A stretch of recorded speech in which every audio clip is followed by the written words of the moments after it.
There's a final push for an agreement at the international climate talks in Peru. Negotiators from more than 190 countries have tried for almost 2 weeks to prepare a draft text which will serve as a basis for a new global climate treaty they hope to sign in Paris next year. CCTV's Dan Collyns has more.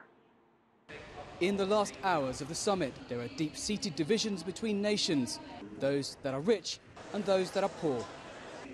Global negotiators are trying to prepare the elements for a new climate deal to be signed next year in Paris. But as cracks emerge along familiar fault lines, there's pressure to get a decision.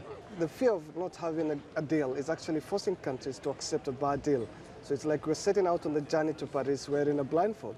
And in the process, we won't be able to effectively tackle climate change. Environmental groups say a 7-page draft text released on Thursday is too weak and leaves out key details such as loss and damage compensation and climate finance. Observers say the big, rich nations don't want a deal which reflects their historical responsibility for causing emissions. Meanwhile, nations like the US say that developing countries must own up to their changing circumstances. The result so far, deadlock. But after 2 weeks of talks, the fear of failure drives negotiators on. Peru's Environment Minister, Manuel Pulgar Vidal, who's chairing the summit, tells CCTV he is positive.